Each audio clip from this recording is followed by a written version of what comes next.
I remember that day as if each word was burned into my skin. The studio lights hummed above us. We sat in a circle on mismatched chairs, the kind that rattle if you shift your weight, the kind that make you painfully aware of every small movement. It was January, and the rain outside tapped insistently at the windows of the East Vancouver art space. My hands were cold despite the stuffiness. I'd never been so anxious. My little table, just a folding one, nothing glamorous, sat beside me. On it was my offering for critique, a bowl of caramelized onion soup slow-cooked for hours with a sheet of craggy Gruyere bread crowning the stoneware. Tiny chives shimmered on top. Next to it, a warm plate of halibut cheeks in brown butter, dotted with tartosa lemon, a handful of foraged wood sorrel. They knew I wasn't a painter like them. My offering wasn't oil on canvas, but taste and scent and texture, art you consumed. I'd poured my rent money into these groceries. Derek, our unspoken ringleader, didn't even pick up a spoon. He was wiry, thin-faced, his plaid shirt buttoned to the throat. He leaned back and stared at my work, lips pursed. "So what are we supposed to do?" he asked, drawing out the word supposed. My jaw clenched, but I tried to keep my voice even. "Eat it," I said. "Give feedback like we always do." He snorted, shooting a quick look to Kelly, who giggled, a sound that buzzed in my ears sour. "Feedback on soup," Derek mused. "Right." He gestured for others to go ahead. Bari, awkward as always, took a spoonful, chewing carefully. "It's fine, like something from, I don't know, a nice restaurant." Bari shrugged, looking elsewhere. Kelly, with her sharp bob, leaned in so close I could smell her perfume. "How much time did you put into this?" 3 days, I said, embarrassment clawed at my cheeks. "Planning, trying." "Right, but Ben," Kelly smiled, lips tight, "who spends 3 days on soup?" "You went to art school for this." Giggles now from somewhere behind me, my ears rang with their laughter. "It's not even a real job," Derek pressed, rolling his eyes. "Look, we get it, food is great, but this isn't art. Unless you get famous for it, you're just another line cook." He made a slicing gesture with his hand. His voice turned faintly mocking. "Next up, Chef Ben's soup installation. Tickets at the door, napkins included." The critique was supposed to be constructive, but the edge in Derek's words cut deeper than necessary. I stared at the soup, my art, growing cold by the minute. My hands balled into fists in my lap. I felt a flush of heat, the tangled churn of rage and humiliation. I wanted to shout, to demand they taste before judging, to explain why each element of that dish meant something, but I didn't. I waited it out, nodding as if I'd expected this. My voice, when I spoke, came out steady, almost soft. "Critique noted," I said. "The next morning my mother called. She'd heard, in the way gossip finds its cracks, the details of the critique." "Really, Ben," she said with her familiar, weary sigh, "this chef thing is just a hobby, right? When are you going to get serious? We can't all be Anthony Bourdain." She laughed, but I heard the truth underneath. My dream was a punchline. I got used to that reaction faster than I should have. Family gatherings, graying aunties around polished tables, their children snickering over smartphones while uncles asked when I'd wise up. I became the family joke. "Ben, bring the wine, not one of your projects." "Gordon Ramsay, when's your TV show?" The barbs always had a hook, and even when I laughed it echoed hollow in my chest. Maybe that's why the anger stuck. Resentment brewed under my skin. Every rejection, every raised eyebrow, every patronizing grin fueled the slow fire building in my gut. Rage, I learned, tastes metallic. It sits on your tongue, numbing everything. But I held it in, like holding a knife under water, knowing if you let go too fast, it cuts you first. After that studio night, I stopped bringing dishes. I stopped answering invitations from their group chats.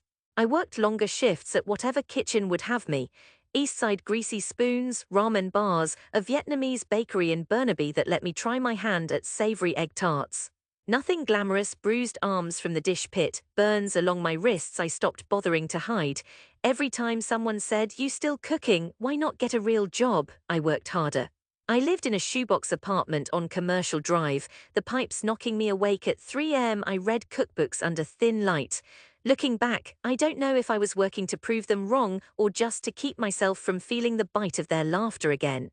The lowest point came the winter I turned 30. The cafe I worked at closed without notice. I'd been saving to stage at a restaurant in Montreal, but my landlord hiked the rent, and I watched my account dwindle to nothing. My mother called again. "I'm not unsupportive," she said a little too sharply. "I just want to see you safe. You're too smart for this life. Ben, come home for a while. Your cousin Wesley, he works in tech. Maybe you could shift gears." I swallowed the urge to scream at her. Instead, I promised nothing. That night, I walked in the rain for hours, shoes soaked through, fists jammed in my pockets.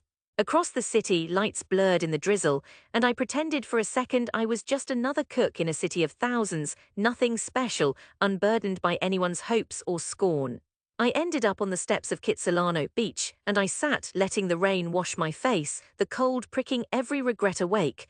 In that moment, I told myself two things: I would never beg them to believe in me again. And I would not stop, not until the same people who called me a fool were forced to see what I'd made.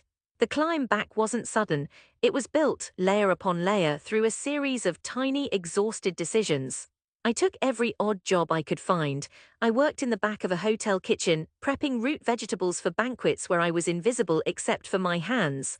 I spent a year as a caterer's assistant, hauling mountains of equipment up old stairs, watching chefs in pressed whites take credit for things I'd invented in my studio apartment.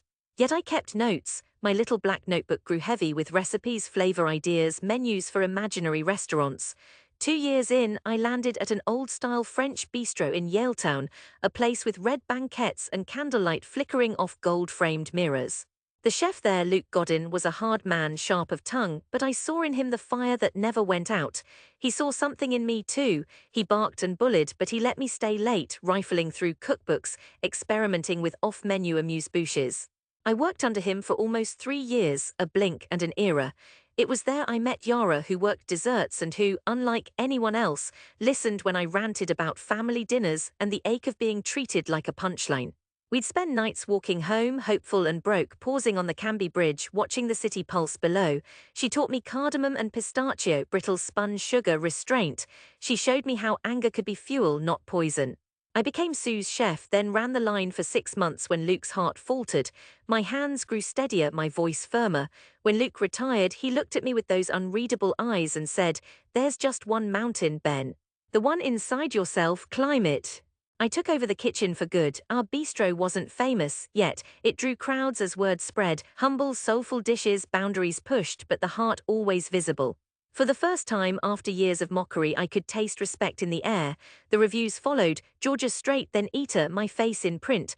The first time my mother called and said, "I read about your restaurant." Her voice was hesitant but softening, reaching across some fragile bridge. My old classmates Bari, even Derek, sent polite, lukewarm texts. "Congrats man, looks legit." I never replied. 3 years later, the invitation arrived. My cousin Mila's wedding at a rented event space in Granville Island, an altogether affair with every branch of the family, plus old family friends from my upbringing in the suburbs, parents, their kids, faces I'd dodged since my very public retreat from the family's expectations. Mila called me personally. "Ben, you have to come," she said. "Family's changed, they talk about you now, all the stuff you've done." I hesitated, the phone tight against my cheek, staring at the streaks of city light through my apartment window. "Are they still making jokes?" I asked. She paused. "Honestly, not for a while, just please come, your family." And so I did. I bought a new suit. I took the day off, closed the restaurant for personal matters. The walk from the taxi to the exposed brick venue felt like wading into a current, familiar, chilly, dotted with the ghosts of 1,000 old jabs. Inside, the smells hit me first: warm bread, a waft of roast duck, hints of vanilla and wine. Mila ran to greet me, arms out, face bright. As she hugged me, I heard the murmur, "Ben's here, the chef, you know." I let them swirl around me, the aunts touching my elbow, the uncles finally shaking my hand with something like pride instead of condescension.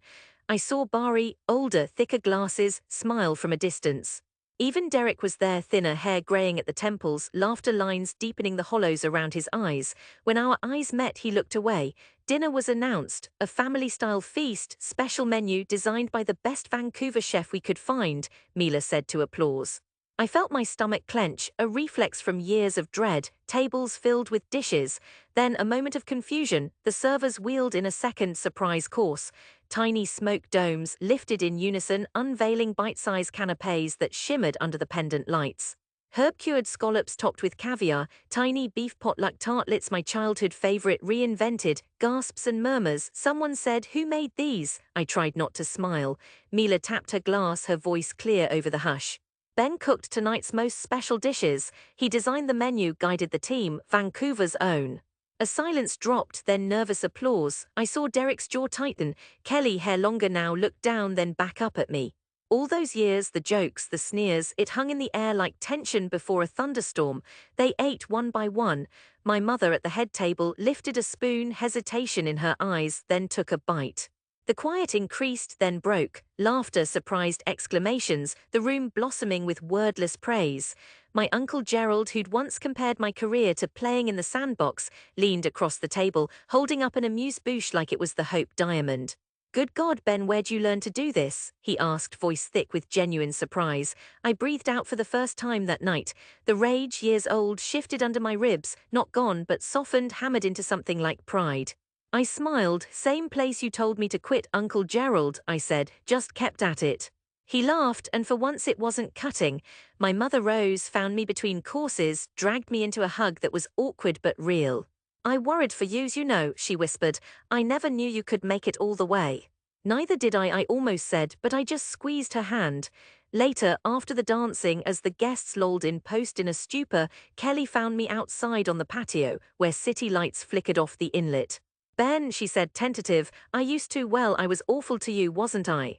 I shrugged, watching mist rising from the water. "Doesn't matter now." "No," she said, "it does. The food just now, it's the best thing I've tasted, honestly."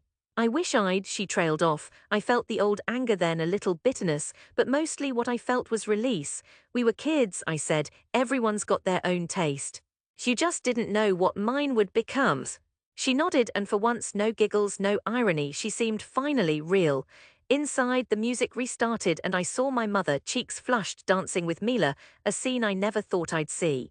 My family had changed, or maybe I had, but later, as the wedding emptied, I stood in the half-darkness by the window, watching the city quiet. Rain began, fingers tapping softly against the glass. I remembered every cold night walking home, the metallic taste of anger, the quiet promise to never let them see me fail. I hadn't needed their belief. At the end, I'd built something that lasted, and when my hands shook from pride, not shame, I knew. This was the taste I'd been cooking for all along. I took one last look at the laughter, the scraps of shared dishes, the proof of my making, and I walked back out into the city, hungry for what came next. The rage had forged me, but I left it on the table at last.